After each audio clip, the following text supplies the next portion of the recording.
Datany iraika amin'ny 3 oktobra sy ny 2 novambra mampatsiahy ny kristianina ho amin'ny finoana marina ho ny pastora Labarmanana. Komina Ambalavao Atsimon-drano manome 27 ranom-ponina ialany ny ben'ny tanàna.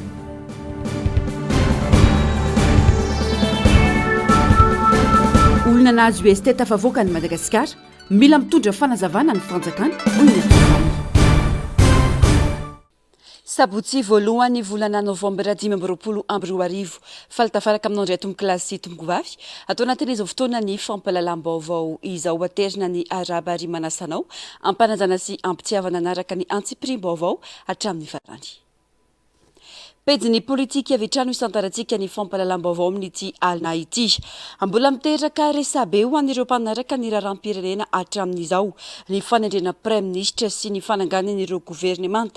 Tsikaritra fa mizarazara ny hevitry ny vahoaka malagasy momba izany satria ao ny milaza fa mila ravana io governemanta io, ao kosa ireo milaza fa leo aloha andrasana ny 2 volana izay iasany izy ireo tato-pavaoan'ny Germaine Menjanary eo amin'ny sariny ny artanjony.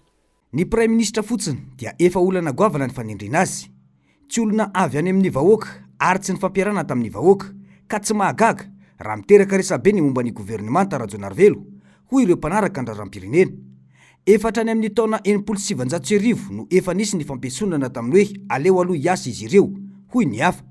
Raha mbola misy adievitra dia midika fa misy tsy fatomombana ao ary tokony iverina amin'ny feom-bahoaka ny fitondrana momba io governemanta io hoy hatrany ny fanehoan-kevitra. Hitako zany hoe misy tena hoe mety tsara le olona apetraka fa le am'le lohany aloha zany de efa tsy mety. Le lohany zany sady le olona tsy natolotry fanarana tamin'ny voalohany amin'ny tamin'ny tolona voalohany de hoe aveny izay atolotry ny génération Z XYZ no tokony ho raisiny fa zay moa zany no hitan'ny filoham-pirenena fa mety izy koa moa araka efa fampiresaka zay de ohatrany hoe l'Union européenne zany no tsy maintsy nametraka an'io fa ahoana ny tsy maintsy Union européenne izy ny ambadiky zany ry tsiry Macron, izy ny ambadiky Macron tsiry Andry Rajoelina ihany, izy ny miaraka amin'ny Andry Rajoelina tsiry Ravatomanga ihany ka tsy ny eo ihany ny eo ary zany natonga anao hoe tokony tena hoe maramila entitra ny tokony mitondra an'io primature io fa tsy olona molomoloatra andreo. No, aingana loatra kosa ny tsikera raha izao hoy kosa ny avy amin'ny antoko UDR na ny Union des Républicains. Efa misy ny ministry ny fanavaozana noho izany tokony apetraka ny fanakalozan-kevitra amin'io ministera io mba ahatanteraka ny tolona fanovana izay nodradradraina teny Ankanja hoy ny fanazavana. Ny hoe matoky moa zany sarotra ny tonga de ilazana hoe matoky, sarotra koa ny ilazana hoe tsy matoky satria raha ny fahitana iny mety ranitra nge tao anatin'ny fanoherana izy ary ny dradradradrany zany hoe mila ovaina ny rafitra eo izy io amin'ny toeran'izy io andao izy ampina satria samby nahita nge samby nijaly nataon'le fitondrana teo aloha de andao izy ampina andao mena anazy ny sosikevitra ka miandritsika zany zao satria izy voaroandro izy nandray ny toerana maha-ministra azy ary zany ministra ny fanavaozana zany raha ny fahalalany azy ministra vao niforonina tamin'ity fanjakana vaovao ty de mbola be de be zavatra mbola tokony mapetrany ao anatin'izay ka ny aminay zany izay manokana UDR de andeha anantona azy satria izahay de manana ihany koa na de tsy mitabataba isanandro ohatry ny antoko politika izahay de izahay tompoko de manana rafitra ary mandinika inona ny rafitra mety amin'ity firenentsika ity manana an'izany izahay manana projet de société izahay.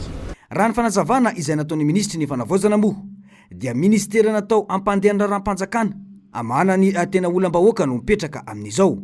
Mbola isy raha teo ny fikonan-doham-pirenena atao vao irosona ny fanapahan-kevitra amin'ny fanovana rafitra hoy hatrany ny fanazavana.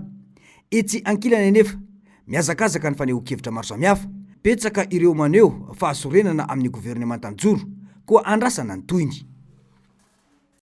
Manodidina izay vaovao izay ihany isan'ireo notakiany malagasy tamin'ny etsy-bahoaka farany teo ny fanafoanana ny tsy maty manota eto amin'ny firenena. Manoloan'izany tokony hitondra fanazavana momba nahafahan'ny Ramatorina Rakotomanga nivoaka ny Madagasikara ny fanjakana mijoro amin'izao fotoana izao ho ny filohan'ny antoko vahoaka amin'ny Ray Androany eo amin'ny fandraisam-peon'ny Germaine Menjanary ny artanjona hatrany. raha olona manana niraikitra ambony no tafavoaka dia mampambetra-panontaniana hoe atraizany fitokisan'ny vahoaka amin'ny fanjakana sy ny rafitra ara-dalàna. Azo raisina ho fanamafisana ny kolikoly sy ny tsy maty manoty izany, hoy ny faneho-kevitra. Mila mitondra fanazavana momba io tranga io ny fanjakana mijoro, ary mila say manasazy ireo ny raitsi-kombakomba ka natafavoaka any Ramatorina Rakotomanga izay efa namoahana didy tsy fahafahana mivoaka any Madagasikara, hoy ny filohan'ny antoko vahoaka amiray. Zany mamoaka le didim-panjakana zareo amin'ity hoe IST ho an'ny la taloha zany, ny taloha zany fanaovana moahana IST. Nefa le olona magaga tafavoaka foana, tafavoaka ny Madagasikara foana le olona ao anatin'le fotoana ny fisiny le IST mihitsy. Magaga satria fanjakana io fanjakana mijoro, fanjakana nany hoe milaza tenany hoe mavita le isy mahita ny. Tsy Ramatorina Rakotomanga irery ihany fa eo ihany koa ireo tompon'andraikitra ambony hafa, isan'ireny ny ministry ny vola sy ny fitantanam-bola. Ratsahivina manko ny 20 Oktobra no namoaka toromarika ny Prime Ministre ny amin'ny tsy fahafahan'ireo tompon'andraiki-panjakana ambony mivoaka ny firenena, kanefa betsaka ireo lasa. Narary ny vahoaka malagasy ny nataon'ny fitondrana teo aloha, ka ny fanatanterana ny etaetam-bahoaka ihany no ampilamina ny firenena. Isan'ireo asa goavana miandry ny fanjakana ny fanafoanana ny tsy maty manota, hoy ny fanamafisana.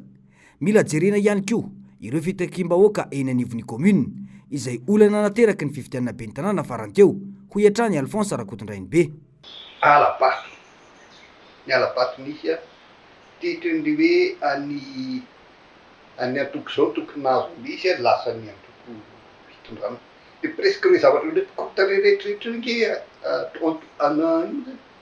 atokony fitondrana daholo, any fitondrana daholo teo aloha daholo no rehetrarehetra io.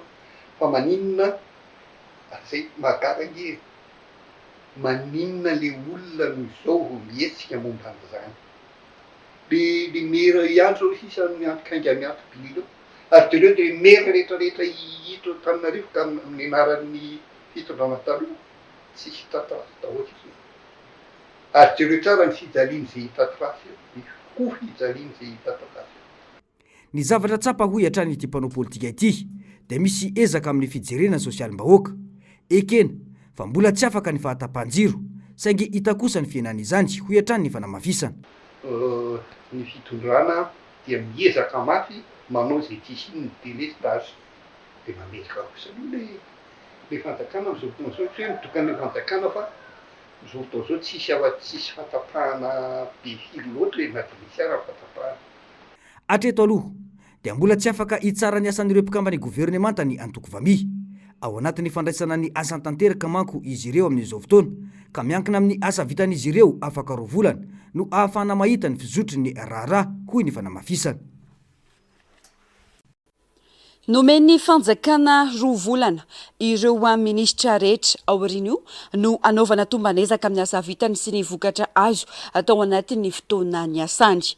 Raha ny tanjona dia fanombonana iray natao ijerena ny avon'ny fahombiazan'ny ministera tsirairay sy ny fahaizan'ny tompon'andraikitra mitantana sy manatanteraka ny andraikiny amin'ny fomba mamomby izany, hoy Serge Zafy-Mahovana ao amafisiny anefa fa ny fotoana tahaka izao no ilana ekipa efa vokitra kefa fa tsy voiana drara fanajajina.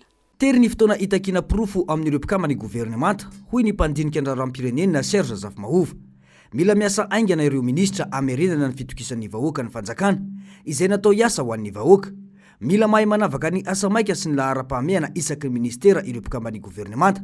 Raha tsy izany dia ho sarotra ny ahitana vokatra ao anatin'ny roa volana, hoy hatrany Serge Zafy-Mahova. Ankoatra ny fanarahana ny toromarika nomena azy ireo dia adidy lehibe no miandry ireo ministra amin'izao fotoana izao dia ny fanadiovana anatin'ny endriky ny kolikoly sy ny fitarazoan-draharaha, eo ihany koa ny fanamafisana ny fifandraisana amin'ny vahoaka sy ny ampiasam-panjakana amin'ny ambaratonga rehetra, ny fametrahana tanjona mazava sy azo refesina amin'ny asa tao mandritra ny fotoana foinomena. Eo koa ny fampiroboroboana ny fiaraha-miasa amin'ny sehatra tsy miankina sy ny vondrom-bahoaka mba ampandehaingana ireo tetika asa maika, hoy hatrany ny fanazavana. Raha raisitsika zao ministère finance laha tiana na tsy tiana zao ohatra zao hoe ny direction générale ny impôt mila fanadiovana, hoe mila fanamboarana lalina mihitsy zany eo satria azadino fa natao fanaovana chantage ny redressement fiscal dia ny zavatra andrasany rehetra kosa zany hoe tsaratra amin'izay zay chantage politique zay natao tamin'ny resaka redressement fiscal hoe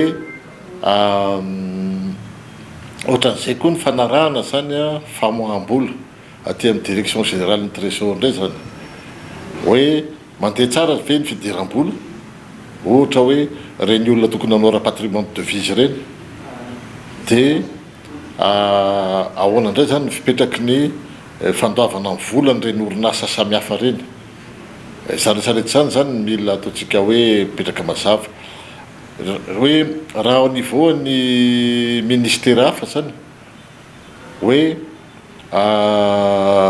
raha jerevana le fotoana foy tokony tsy handany fotoana zareo hoe olona opérationnel zany tokony tendrena raha manendry tompona andraikitra fa tsy olona vao hianatra asa ary tokony hajaina amin'izay koa zay nga mantena zava-dehibe hajaina amin'izay koa plan de carrière zany hoe atsahatra amin'izay le fanendrena namanamana tsy mainininina reny fa hoe olona zany efa manana traikefa efa manana ao anatin'le corps technique no ary ny ataontsika hoe efa manana traikefa faela zany hoe reo zokiny zany no tendrena en poste de responsabilité zany daholo na anakorotana mako any ataontsika hoe ny asa-panjakana le fanendrena namana indraindray olona vao navita roa telo taona avy any amin'ny fianarany tany tonga dia rehefa avy eo mitaingina olona efa nanao 5 taona mazava ho azy le olona rehefa avy eo lasa ampiasainy bailleur de fonds lasa manao consultant na bailleur de fonds sisany ataony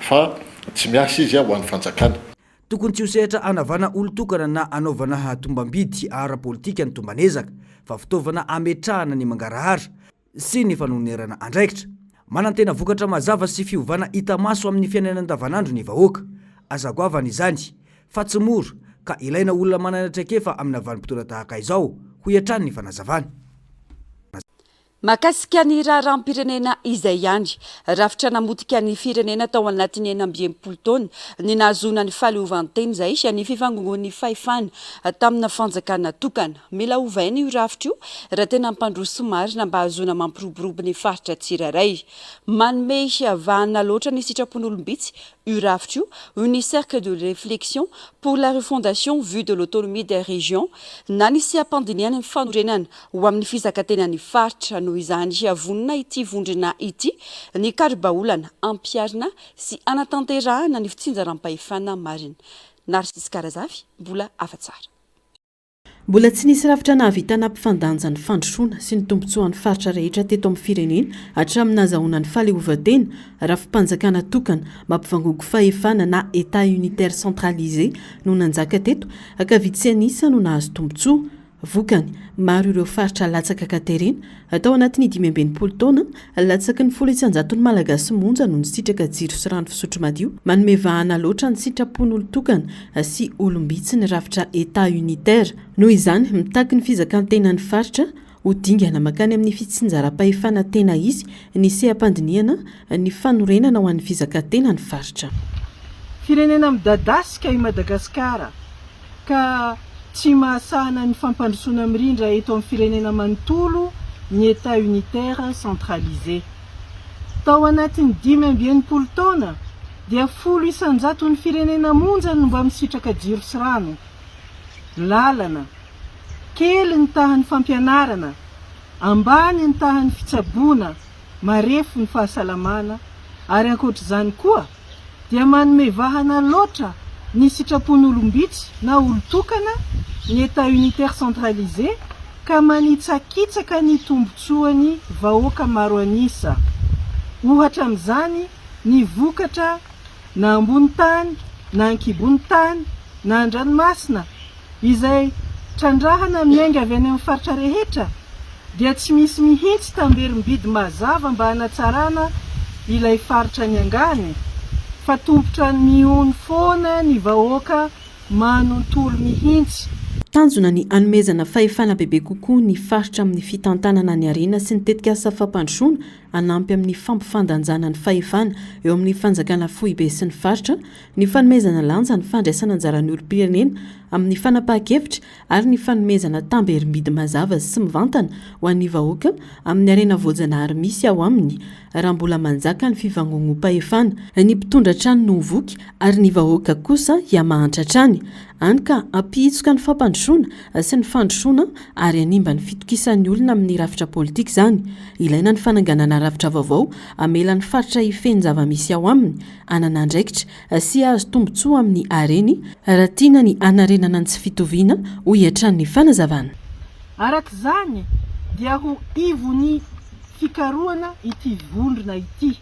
Ny tanjona dia ny fandrafetana rafitra fitondram-panjakana eto amin'ny firenena izay mampizaka tena na faritra na faritany araky ny tapaky ny besiny maro, ary rafitra mifanaraka amintsika malagasy ahafahany eny fotony mandray andraikitra ara-bola, ara-panapahakevitra sy ara-pitantanana. Izany dia avoaka anatiny iray taona mba havitana mampafantatra azy amin'ny vahoaka alohan'ny fepitoana voalaza fa hifarana ny tetezamita ka hanolorana azy anisan'ny ho fidiana amin'ny fifidianana lalam-panorenana manaraka na élection constitutionnelle afaka roa taona. Koa miantso ny mpiray tanindrazana rehetra mankasitraka izao hevitra izao mba hivondrona miaraka aminay hanatevin-daharana sy hampatanjaka izao vondrona izao mba hahafahantsika mampanjaka sy mampandresy ny fanovana andraindray ny rehetra eny hatrampitolona teny amin'ny kianjan'ny 13 Mey. Mikandoha amin'ny fikarohana rafitra tsara kokoa araka izany ity vondrona ity mba hampiray hevitra amin'ny fomba aradrariny sy mahomby isy fitsinjaram-pahefana marina sy mangarahara tokoa eto amin'ny firenena. Fa vao manomboka hiasa tany ministerany fanavaozana sy ny fitondram-panjakana manoloana ireo asa napetraky ny vahoaka amin'izy ireo. Maro ireo hevitra mivoaka etseroa eno ireny ary horaisina hoy ny fanazavana.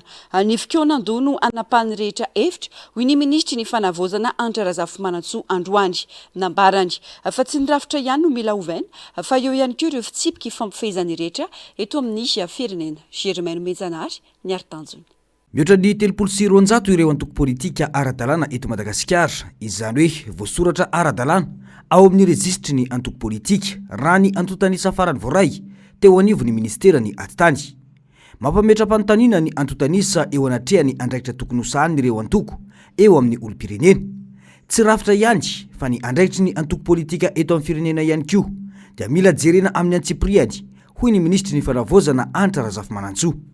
Rehefa miteny zany tsika hoe zay anova fanavaozana aloha zany no andrasana no resana ao anatiny zay atao hoe refondation zay manodidina zay fanavaozana. Melohany fanavaozana dia tsika aloha mila miavao isika izao ianao isika rehetra satria tsika miaina tao anatin'ny zavatra maro ratsy be dia be miaina ny voaka malagasy teritery, resaka kolikoly, resaka tsy fanajana lalàna, ny tsy fanajana ny fanitsakitsana lalam-panorenana, ny tsy fisin'ny atao hoe tany tandalàna, ny be dia be zany ny resaka ara-politika hitatsika ny politika dia zavatra hitatsika nandritra ny fotoana maro dia hoe misy antoko politika maro be eto Madagasikara dia ireo fanontaniana ireo antoko politika maro be ireo fa manao ny asany mantoko politika anazy daholo. Misy antoko politika tsy fantatrao raha tsy tonga fotoam-pifidianana dia tsy gaga tsika raha misy olona hoe androany izy loko zao dia rapitso izy loko zao miovaova hatrany zany. Hatrany zany mila fanavaozana satria antoko politika mitokony hitaiza satria zay ny anjara asany antoko politika mitaiza manao éducation politika ny olona. Fa tsika tsy mahita an'izany antoko politika maro be. Raha nisy antoko politika maro be eto Madagasikara dia tokony efa tsara taiza ara-politika daholo ny malagasy. Fa tsy zay ny zavatra misy hitatsika fa fiovana palitao isakiny mandeha. Ankoatr'izay, ny fitantanana-raha-panjakana, ny fitantanana ny fananam-panjakana, ary indrindra fa ny volam-panjakana. Fanovana no takiany malagasy, tsy zavatra tokana no mila fanavaozana raha ny lesoka nisy, ka nampikikika ny malagasy hoy ny fanamafisana. Mampalahelo amin'izao fotoana zao ny akamaroany anaty ministera any dia le fiara sy fitaovana ampiasaina rehetrarehetra tany aloha tany a dia tsy hita daholo zara raha mahita fiarakodia na zavatra fitaovana misy hatramin'ny hoe fanovana moteur novaina le pneu dia surcale ny tomobile voaingana kely tomobile tsara tare zany rehetrarehetra zany mila fanavozana daholo. Any anatin'ny fakan-kevitra mandritra ny fiainam-pirenena kosa no andraisana ny hevitry ny rehetra sy ny etetany rehetra. Isan'ny hosinganana manokana ny momba ireo andrim-panjakana ny lalam-pandrenana ary ny rafitra apetraka hitondrana ny firenena. Fa rehefa ho avy izay fotoana anaovana concertation nationale zay any isika no anapaka hoe anova ny lalam-pandrenana isika. Tsy zahay gouvernement zao no anovana lalam-pandrenana fa tsy maintsy any anatin'ny fikionandoha nasionaly a dia any no ametrahana hoe anao fanovana lalam-pandrenana tsika, anova rafitra ve tsika hoe lasa tazomina amin'ny hoe état unitaire sa rafitra fédéraliste, état autonome, province autonome, zany rehetrarehetra zany hevitra mivoaka zay tsy maintsy hodinihana tsara. Any isika no ametraka hoe inona daholo ny rafitra ny institution mbola ilaina eto amin'ity firenena ity. Mety ve le HCC? Tsy izahay izao na andeha handrava ny HCC satria tsy mananjo anao an'izany ary tsy hanana fotoana anaovana an'izany zao gouvernement tamisy zao. Ao anatin'ny fandaminana mba hirosoana amin'ny fakan-kevitra hatreny foton'io ny ministera ny fanavozana amin'izao fotoana izao ho hiatrany ny ministra Anitra Razafimanantsoa. Tsy izao gouvernemanta mijoro izao no andrava ireo andrim-panjakana fa ny etetany malagasy mivoaka amin'ny fe-kevitra na ny fikonan-doam-pirenena io. Mijoro ny gouvernemanta amin'izao mba ahafana manodina ny raharam-pirenena ho hiatrany ny fanazavana. Lafomba vao hafa kosa indray sy mafy ny fitakian'ireo mponina eny Ampangabe anatin'ny distrika Anambohitra Atrimo. Nidiran'ny mpiasan'ny commune anterne Birao izay fanofantsihan'ireo mponina ny alohalasa teo. Nilaza ny tsanaka hatramin'ny faran'ireo mponina fa namafy ny fitakiana raha tsy mialo amin'ny toerana bentanana fanadihadiana.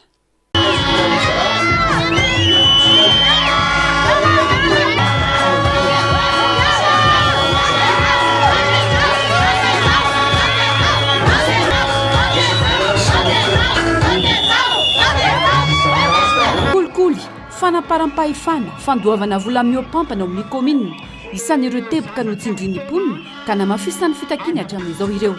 Mangony fotsiny ny fahazona toerana tamin'ny osika sy ny kolikoly. Dia satria manjaka loatra ny kolikoly eto amin'ity commune Ampangabe ity. Ao ihany koa ny fanaparam-pahefana, ny fanoratana tany amin'ny tsy ara-drariny miopampana vola aloha. Manoloana zany koa ny ben'ny tanàna Ampangabe izay napetraka teo nandritry ny fotoana maro dia matetika valim-pifidianana osoka sy kolikoly no mivaly no manjaka aty amin'ny commune Ampangabe. Tsy afaka miteny foana izahay hatramin'izay dia izahay dia mametraka fa tsy maintsy mametraka fialana ny ben'ny tanàna Ampangabe ary izay ny fitakiana ataonay fa tsy hisy tsony ny fampandrosoana. Ekena sa tsy ekena ry vahoaka? Fitobin'ny folo taona no niainy izany ireo mponina raha ny fanamafisana.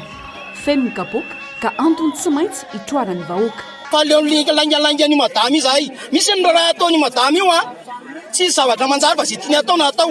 Ny majinga dia presena ny fitapitahana amin'ny kapoaka kely vary kely fa tsisy mpameny hoe ity mba vandrosoana. Tsy mivaly ny tonona! Tsy mandafy! Nandray fanapahan-kevitra ny vahoaka rehetrarehetra mikatona manomboka izao aloha ny commune mandra-pamelany fametram-pialany madame le maire satria tsy ekeny ny vahoaka eto amin'ny commune Ampangabe tsony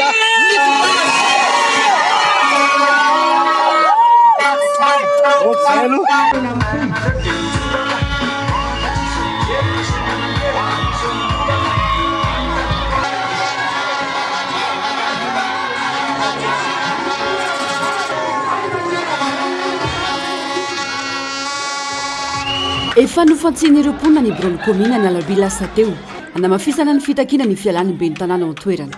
Nidiran'ireo mpiasan'ny commune antely indray anefa izany raha ny fampitambo avao. Anamafy ny fitakian'ireo mponina mitaky ny fametram-pialany ben'ny tanàna Ampangabe. Andrasana ny fivoarana ity raha ity. Mifandraiky amin'izay vaovao izay nitoy androany etsika ireo vahoaka ao amin'ny komina Ambalavao distrika Anatsimondrano mitaky ny fialan'ny ben'ny tanàna amin'ny toerany manjaka ny kolikoly amin'ny fitantanana indrindra ny fanomezana tany ho an'ny vahiny raha ny fanazavana manome romby 70 ora ny mpitantana ao an-toerana ny ponina ametrahany ny fialana fanadihadiny eo amin'ny sary ny Taiziniana.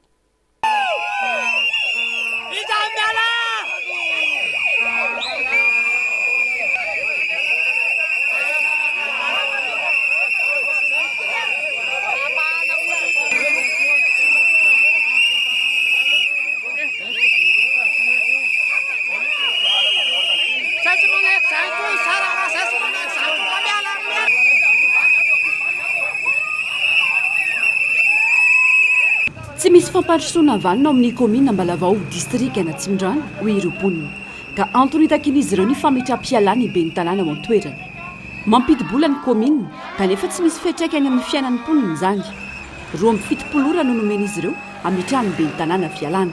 Hanao fanovana ny PRRM dia tsy maintsy aty fotony aty misy zavatra tsy manjary be dia be tomato izay mijoro eto otr'izao ary nitoherinay zazatra nitoherinay ary zay tsy anaika tsy aly eto zay raha tsy miala ny ben'ny tanàna ary araka ny fitenenina teo omenay 70 ora ny ben'ny tanàna ametrahan'ny fialana raha tsy izany ho avindray ny vahoaka dia tena andeha sokasoka ty tsy anaiky mihitsy reto vahoaka reto raha tsy miala ny ben'ny tanàna satria 20 taona ampy an'amizay. Tsy ara-dalàna ny fitondrana eto fitondrana ho anazy rery sy ny havany sy ny mpiara-miasa aminy sy mpiray-komberaka aminy ary ny fandrosoana eto amin'ny komina tompoko dia tsy misy mihitsy tsy mbola misy fitondrana hoe ao anatin'ny 19 taona tsy mavita zavatra tokony havita na dia zavatra kely fotsiny ara resaka lalana nefa raha ny karery eto amin'ny tanàna vato fasika bobaka eto amin'ny tanàna nefa raha ny lalana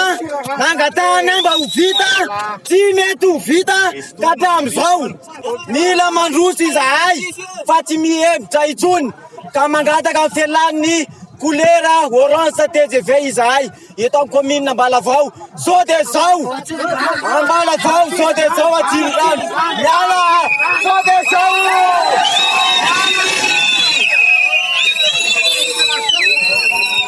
Omaly nisy ny fifandonana teo amin'ireo mpanao fitakiana isy ireo andian'olona milaza ho mpiaradia amin'ny ben'ny tanàna ao an-toerana nisy tamin'ireo vahoaka mitaky ny fialan'ny ben'ny tanàna no voatifitra raha ny fanazavana nilazany tsy anaiky ary namafy ny fitakiana ny ponina raha tsy miala io ben'ny tanàna io. Nanao etsika izay moa dia mitoy androany ny zavatra mampalahelo misy ny tifitra ny namanay ty nitoy an'le bala ty nitoy an'le bala nitona tamin'ny vaty bala ty dia tsy fantatra ty hoe ampitandro filaminana ve ty zandrala sa ty zao zanako milaza mamay manambasy Sandary mahery tsamy mananaraka izay no zavatanay mila miala ny ben'ny tanàna eto ary zay tsy anaiky raha tsy miala. Ankoatra izay manjaka ny kolikoly sy ny fitantanana tsy mazava amin'ity komina ity terenanao asa tsy ara-dalàna ny mpiasa ka voaroaka tsy ara-dalàna rehefa manday izany mitaky ny dina ny tompona andraikitra mahefa no fitsiriana ao an-toerana amin'ny fisian'ny osika maro lafy ao an-toerana izy ireo. Manana arrêté ministériel kanefa ny dia nanaovana arrêté communal manao fandroahana satria tamin'ny taona 2021 iny dia nanao copie fausse acte be da be izy dia izany nampanaoviny azy tsy nentinanao mihitsy dia izay nahatonga azy nandroaka faux acte be da be tokony ao komina Ambalavao ao mangataka fitondram-panjakana mba hidina ty anao ny inspection ny fitantanam-bola ny fitantanam-bola ny komina tokony mbola misy volana nefa fanjakana ao amin'ny madame Elisa izay tsy navoakany mihitsiny fa asa izay fomba fitantanan'ny komina sy ny conseiller ka dia mangataka ny inspection avy any ambony any mangataka fitondram-panjakana mba hidina ty anao ny inspection any fotony rehetrarehetra any ka raha teo amin'ny komina Ambalavao. Tsy zakan'ny ponina ihany koa ny fanomezana tana ny vahiny ataon'ny mpitantana ny tanàna tranga izay tsy azo ekena velively hoy ny ponina. Le fivarotana tany tena tsaradrarina tena le mission le ben'ny tanàna ve zany tena mitady tamin'ny mpanjakana dia mivarotra an'izay nandeha teny Anosy-be nandeha tany Ambomamory nandeha teny eny Atsatsa teny Atsatsa misy presque partout zany le fivarotana tany dia lasa hoe tsy haiko hoe lasa zay ve ny intérêt-ny izy sy ny député irimarany ao anatin'ny zavatra io nefa nenay tsy amidy fa forceny zala fotsiny dia clôture eny ao anatiny ao dia zay zany zavatra mampalahelo lasa ohatrany hoe zay hoe mission be ny tanàna hoe ivarotra mitady tany mpanjakana de bizina n'iny sa fa de mampalahelo fa de ny anay moa zany de maclôtureny eo zay tsy mety mandray vola satria zay tsy zay ividy tany aho nataonay hoe de ivarotra tany zay ahoana moa ny ivahotanay tany zay zany le fa tafahoatra loatra le izy de fa lasa mihoatra mety tsy mijanona ny fitakiana raha tsy miala ny be ny tanàna izy ireo tsy da mantoerana moa ny be ny tanàna androany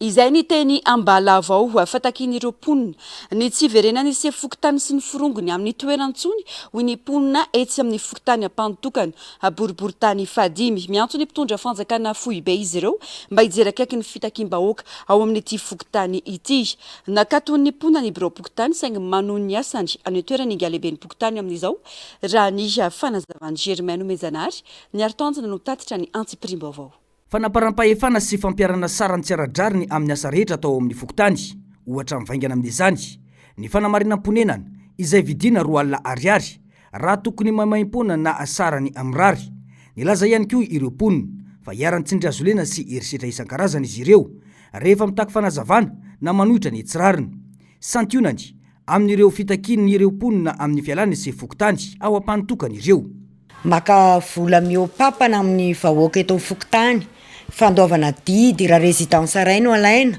de fa mitentina 2 alina ny vola alainy aminay ny fanamboaran-dalana nanangona ny vola isa tokantrano hoan'ny mana-tomobile sy ny moto de nangalana 4 alina isaky ny tomobile ray ny mponina eto ampantokana ary nangalana 3 alina na 2 alina arakarak'izay dinina alaina tamin'ny manana moto hoe anamboarana ny lalana eo ambanin'ny EPP Ambatomaro tao anatin'izany nefa de tsy vita ny asa fa rehefa hita ny hetsika amin'ny vahoaka vao modina ndray n'le asa izy anefa tsy mifanaraka amin'le teti-bola azo sy ireo simon voangona ny zavatra vita teto fokotany nisy anay fa 3 de ao koa ny herisetra tao amin'ny mponina eto ampantokana voaingana kely 4 andro ngam'izay nisy vehivavy ny kapohany tamin'ny kifafa ary tapaka ny votony tongotry le olona de nentina tany amin'ny dokotera ary nangalana certificat médical aka sordira sy tsindrika eo amin'le fako nalehan'ny olona io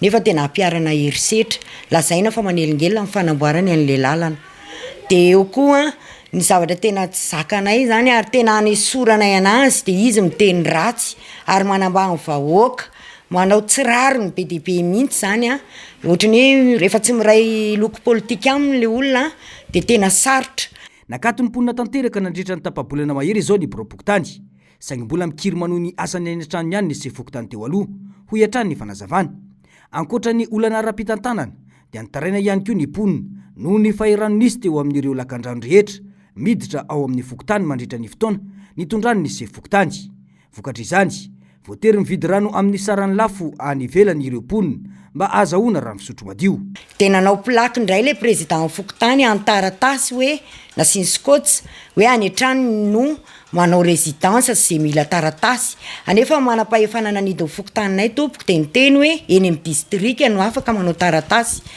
de izany zavatra ataony rehetra zany mitazona ny dossier ny fananam-panjakana any an-tranony de angatahanay eto ary apetrakay aminareo isanambara tonga pahefana indrindra fa ianao Andriamatoa filoham-pirenena dia mangataka izahay hoe zoany ve no mitazona an'izany zavatra zany fa nitianay tena angatahana tompoko de tsy hiverenany intsony eo amin'ny fitondrana ny fokotaninay hatramin'ny tondrany fitondrana teo aloha tompoko tsy nisotro rano mpanotokana nidina ny vanina mitondra ny rano ety aminay ho sazinay satria tsy nandany an'io antoko politika io izahay teto ary tena mijaly tsisy rano ao anatin'ny herinandro ngamba indray mandeha ny pompinay ary adiny 2 ihany de tapaka nefa ny fokotany rehetra manodidina anay manana rano araky nambaran'ireo fokon'olona dia isan'ny fandrovany rafitra lehibe takina ny tsy verenany se fokotany sy ny forongany amin'ny toerana intsony antsonjay amin'ny fampandrosoana ifotony no vokatry ny fitantanana nataony tontokona andraikitra ity raha ny fanazavana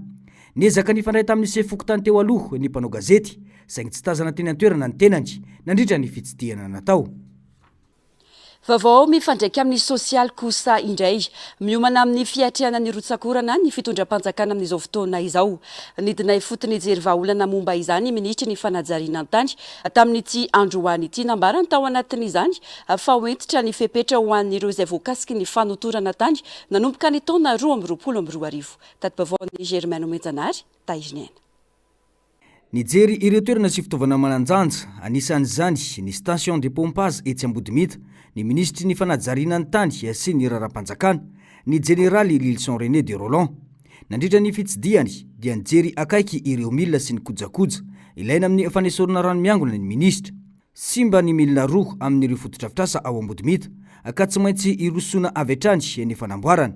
Tafiditra ao anatin'ny asa maika izany ka tsy azo avela izy fahatarana amin'ny fiomanana amin'ny rotsakorana koa ny ministra.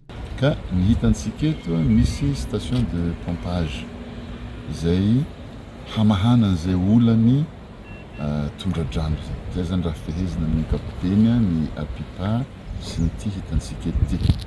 Ka ny station ny pompe hitantsika eo anankitelo. Raha vao tsy miasa zany io anankitelo io tsy misy dikan'le apipa.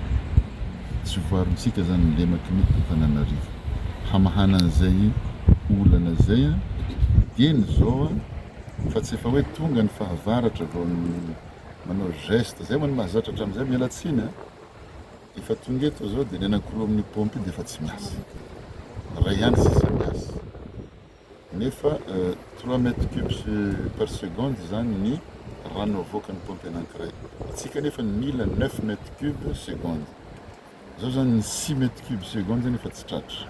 Ka ny zavatra ivahana voalohany tsy maintsy afarana malaky ny pièce atao hevitra zany ny hampandeha ny pompe anankiroa afeno izy 9 mètres cubes seconde handaminana ny rano zay mandrakotra ny levaky ny Antananarivo.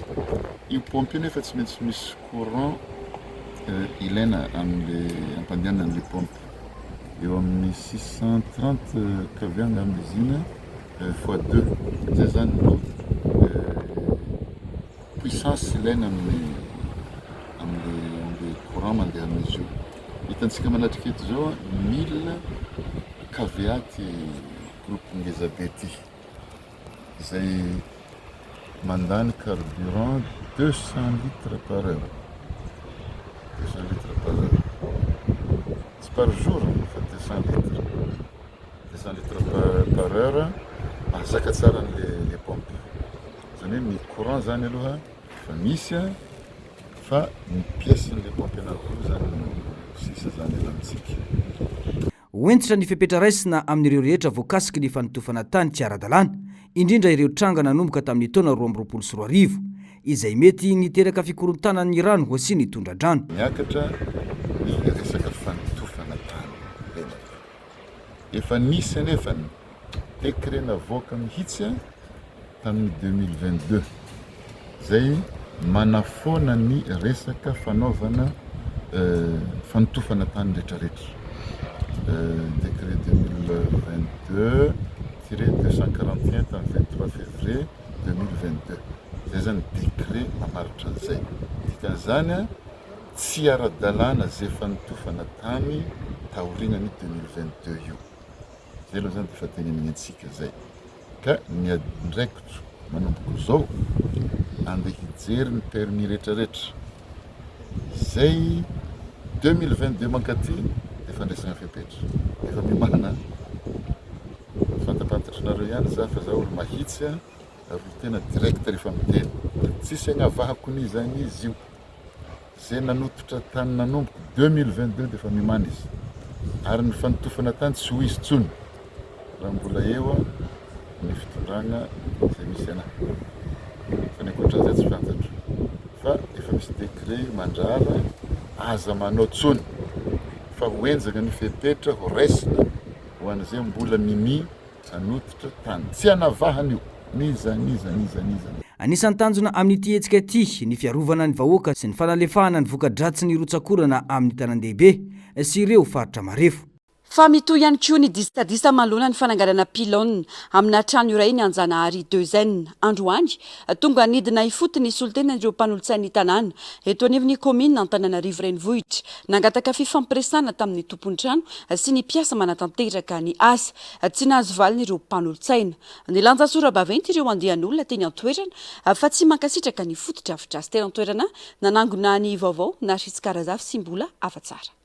Tonga tetỳ Anjanahary 2N ny mpanolotsaina munisipaly eto amin'ny commune Antananarivo renivohitra nangataka fifampiresahana tamin'ny tompontrano iray izay fantatra fa ametrahana pilone.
Nareo tsy miasa eto raha tsy misy fahazahon-dalana ny esahanareo teto dia ilainay izay fahazahon-dalana izay zay ny ilainay anareo hoe iza le responsable anareo mitondra le taratasy fahazahon-dalana ho hitan'ny masonay eto tokoazafady dia mba aleo tsika mifanaja satria mba mangataka aminareo hoe iza le olona dia mba mifampiresaka amiko ohatry hoe avelanareo eto fotsiny zay nareo tsy manaja anay zay manaja anareo dia lasa tsy hifanaja ny hafarahantsika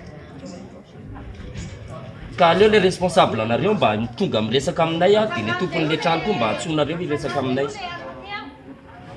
Atao aorian'ny fangatahana iny dia tsy nisy ny potra na ny tompon'ny trano na ny lehiben'ireo mpiasa manatanteraka ny asa fametrahana pilone anao tatitra eo anivon'ny tompona andraikitra eo anivon'ny commune araka izany ireto mpanolotsaina ireto aorian'izay dia isy ny fandraisana fepetra mifandraiky amin'izany. Misy fitarainana zany amin'ny fananganana pilone dia tonga izay CM indrindra ny tena fa eto anivon'ny 5e arrondissement nanao constatation zany nijery inona ny zava-misy marina eto amin'ity toerana ity efa tonga teto zay dia nifampiresaka mitady amin'ilay olona tompon'ilay orinasa sy ny tompontrano ahafantarana hoe manara-dalàna dia izy nefa tsy mivoaka zareo dikan'izany zany dia misy zavatra tsy ara-dalàna zany zavatra izany ka anao tatitra any amin'ny tompon'andraikitra eo anivon'ny commune Antananarivo renivohitra zany hoe misy zavatra tsy fanara-dalàna koa dia izay no nanay teto amin'izao fonga izao.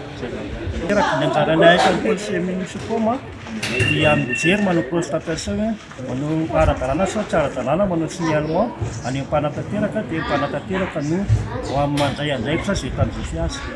Zay zany tsy hoe manakana zany tsara ara-dalàna izy fa le kaporaraka zany tsy ekena tsony amin'izao fon'izao fa raha tianao zavatra dia manara-dalàna zany zay fotsiny no nangatahanay zany dia mangataka ny manam-pahefana mahefa mpanatateraka mahefa eo anivon'ny conseilla ary indrindra koa mianatra ny fanjakana hijery an'izao zavatra misy zao satria be da be tsy eto anivon'ny Anjanahary 2N ihany misy an'izao zavatra izao fa eto anivona Antananarivo dia misy fananganana pilone zay ohatra mampihafa tsy manara-dalàna zany. Ankilany ny lanja sora-baventy teo amin'ny arabe G Richard ireo andian'olona milaza fa mila réseau izy ireo ka tsy ekena ny fanoherana ny dedikasio.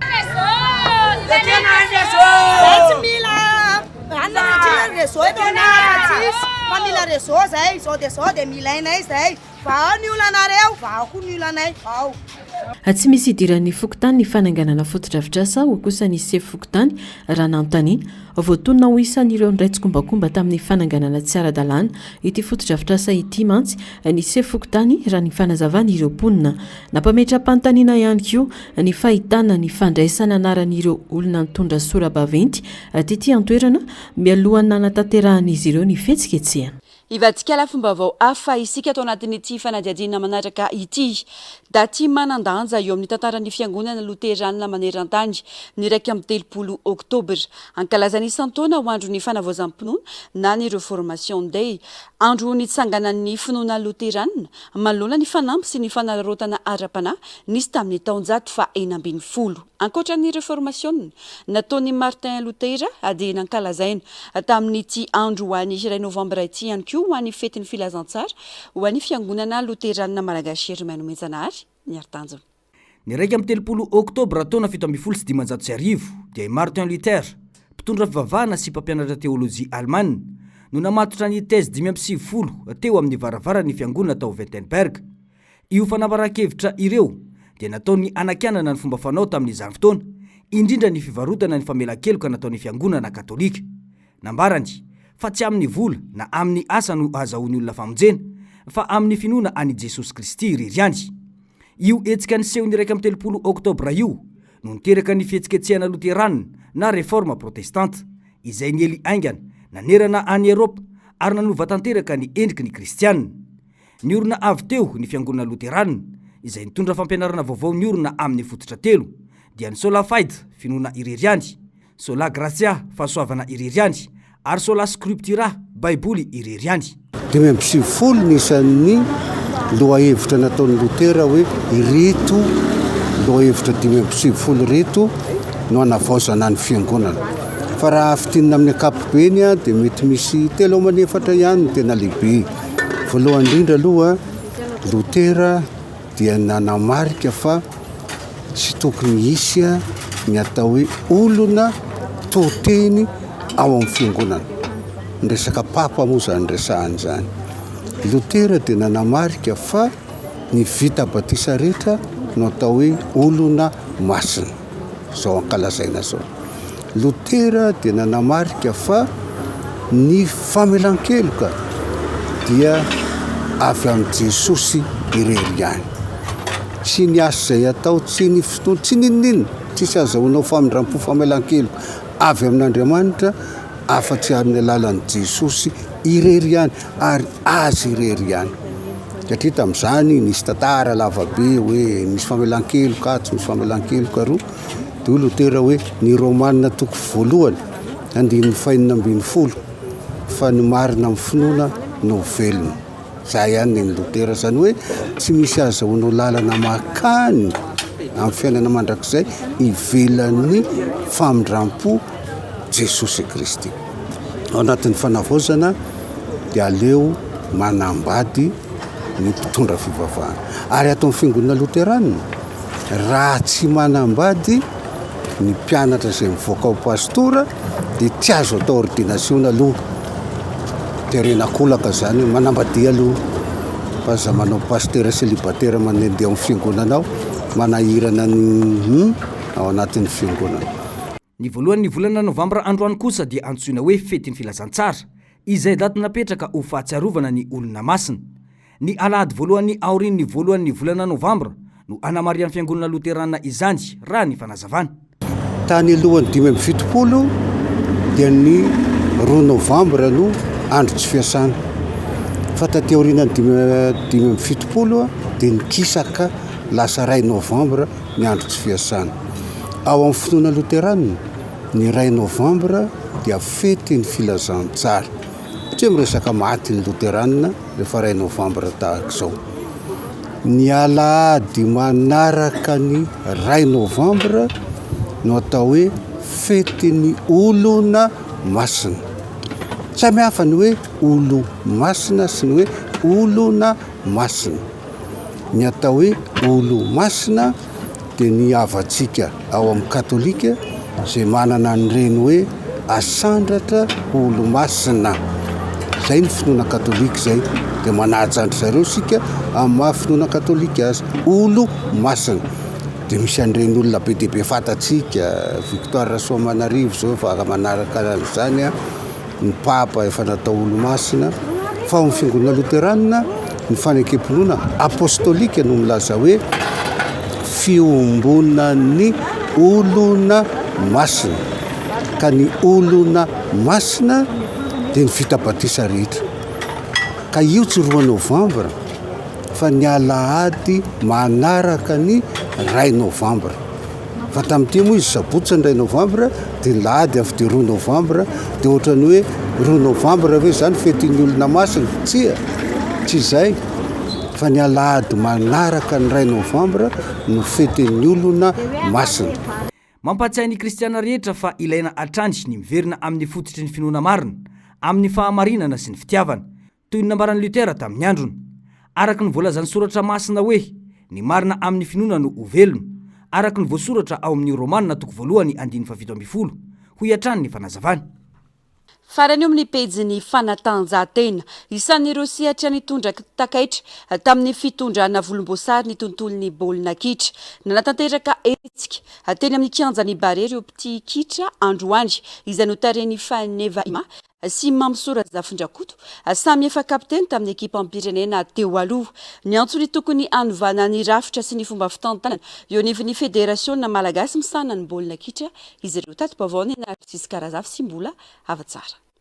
Be loatra ny fitantanana tsy mety sy ny fahotana mahafaty misy ao anatin'ny tontolon'ny kitra malagasy amin'izao fotoana hoy ireo petit baolina kitra marary tanteraka ity sehatra ity ka nisy hetsika tetỳ anoloan'ny kianjan'ny Bare notarian'ireo mpilalaon'ny Bare teo aloha nosoloany Faneva Ima sy Mamsotena.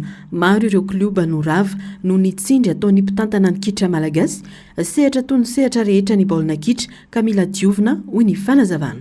Baolina tokony tsisy azany, baolina madio ny takinay, baolina tsisy kolikoly, baolina tsisy tsindry fa aloha andeha baolina dia milalao baolina le ohatrany misy teto hatramin'izay aloha andeha baolina zay ny fitakinay dia mitady zay fa olana aingana satria tsy mety zany ary fahotana mafantatra verika ao anatin'ny code sportique zany ao anatin'ny charte olympique baolina kitra sport olympique tsy azo atao zany menamenazy intimidation indrindra mikasitanana tsy mety zany fahajanono satria tsy mety io antso zay fitiavana ohatrany ireo mpitantaratra reo tsy mpitantana baolina kitra fitiavana daholo tsy mahavelona ny baolina kitra eto Madagasikara fa fitiavana tanora dia maninona fampikafo ohatr' zany fa samy tia baolina io raha tsy mitovy hevitra aminao raha koty fizy manao maillot mena za manao survety fotsy za manao miaraka tsika baolina kitra mampiray atsika menakavy tsy asiana fiaviana tsy asiana kolerana tarena fa mampiray io dia loha iray baolina tsy mitovy hevitra aminao izy enoy izy mety misy zavatra mety any aminazy ary zay baolina kitra nge ny sport nge zany tsy maintsy mitovy hevitra ny ao anatin'ny fikambanana federasiona nke fikambanana. Miantso ny fitondram-panjakana izay mijoro amin'izao fotoana ireo mpanao fihetsiketsehana mba hijery akaiky ny fomba fitantanana izay tsy mahomby ao anatin'io sehatra io. Tsy manana fahefana naisotra ny federasiona izy ireo fa miantso ny hijerena sy hamahana ny olana farany izay aingana hoy ny fanazavana. Iantso ny fitondram-panahefana mahefy zay ny eo ambony federasiona ministera iantso anazy zay amin'izay olana zay fa zay dia mikaiky fa olana aingana.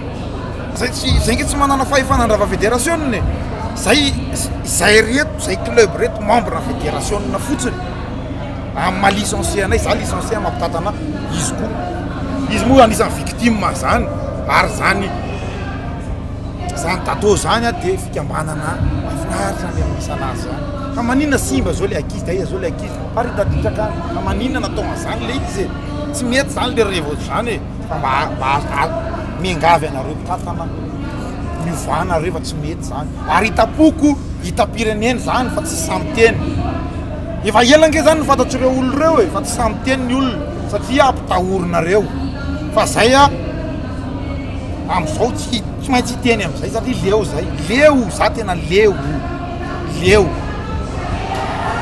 ankoatra izay miantso ny federasiona anome tsy misy atakandro ny valikasasaranyireo mpilalao sy ireo mpisehatra ao anatin'ny kitra maro izay mbola tsy nomena efa ntaonany maro zao ho iatrany Faneva Ima.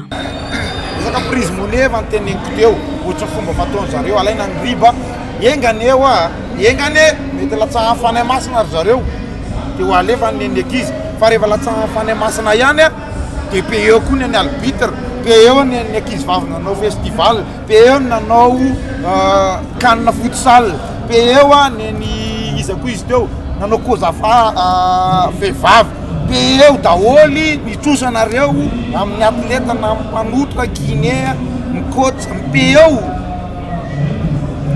eo volany ekizy fa tsy niboany ekizy ny asany ekizy ny ny andamin'ny tena ankizy be eo fa tsy hoe alaina fotsiny riba sy namorosony de mampiady gilo izy izy na fitenenana atao an'izany rangaly ny ankizy nge mambelombady amanjanake eo amin'ny volan'ny ankizy fa tsy mety zany mikatramo izy izy na fitenenana tsy mety zany fa mba atsorana ga zany fantatry ny olona fa mahavity eto amin'ny firenenanareo tsy atahorana fa meo amin'ny volan'ny ankizy fa tsy mety mihinana lahelon'olona ena zay ihany. Isan'ny mizaka ny ziogantsindry ataon'ny federasiona misanany baolina kitra ireo klioba rehetra any amin'ny faritra tsy olona no olana fa ny rafitra sy ny fomba fitantanana ka rehefa tsy hanova ny fomba fiasan'ny federasiona dia vonina ny klioba hijoro hatramin'ny farany. Ka mila ovany io fotoana ny fandovana zao izahay mametraka tsara amin'ny zavatra takina zao tsy olona ny problème nay fa le fomba fitantanana. Raha ohatra zany reo olona reo ka miova ny fitantanana mangarahara madio tsisy problème amreo. Raha ohatra reo kosa tsy hanova dia tsy maintsy misaisir ny instance zay afaka anaovana isaisine zay hijerena hoe inona ny tokony fepetra ho raisina. Izahay koa rehefa hitory manana profo zay zao ny zavatra nahazo ny datohatra amizay zavatra nahazo anay tany Toliara ve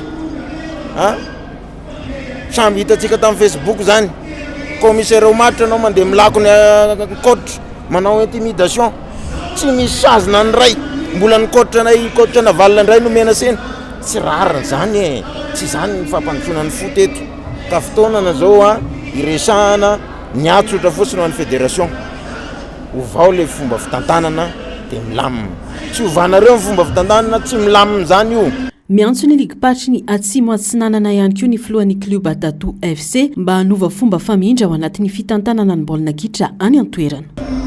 Fa ny fomba fiasa tsy mety vao afatra ho an'ny ligue patch na Atsimo Atsinanana manokana ny ametraka eto hoe hatram'izao sy mbola niteny fa manomboka zao dia mampita afatra ho an'ny ligue patch ny baolina kitra Atsimo Atsinanana ovao mifamindra ataovy mangarahara ny zavatra tao dia milamina tsy mangarahara io dia ho avy zahay sy ny mpitia baolina kitra ao anatin'ny ligue Atsimo Atsinanana aneo an'izay sy fafaliana zay ohatra ao ane misy district 10 efa vonina motive anangana section fa maninona kazikazy politika na fividianana ligue dia aleo tsy foronina misy le section manana district 10 veva région sud-est dia anakoroa ihany ve ny section misy ao aminy donc zay mametraka tsara eto manomboka ny vanandro tenenako zany dia mampita afatra ho an'ny ligue patch ny baolina kitra Atsimo Atsinanana ovao le tsy mety milamintsika tsy ovanareo ny tsy mety tsy milamintsika roa avy zay amin'ny angatsiny tonga dia tia antoerana ihany koa ny solontenan'ireo mpilalao baolina lavalava nanoana tanteraka ny fitakiana ataon'ireo mpitia baolina kitra fantatra fa anatanteraka hetsika ihany koa izy ireo rampitso eny amin'ny kianjany Maki Andota Penaka. Ary manoana tanteraka ny foty zahay ny tena tenenina angamba dia maro zay ny tonga eto misy hetsika atoanay koa rampitso eny amin'ny kianjany Maki amin'ny fololo satria tena marary tanteraka le tontolo manetana anareo koa zay mba nanotsana anareo zay tonga teto mba maromaro zay tonga teto mba tonga avy eny amin'ny kianja Maki rapitso amin'ny folo fa oraisany atanjonareo sosa tompona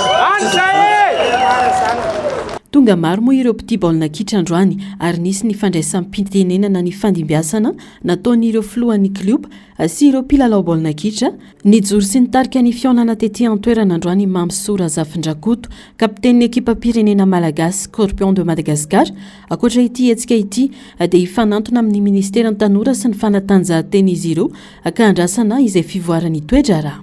Tapitrany fampalalam-baovao tompo kilasy tongovavy mankasitraka fenanao nanaraka izany hatramin'ny farany ny tenako mametraka ny veloma mandra-pitafa ho amin'ny herinandro indray veloma tompoko.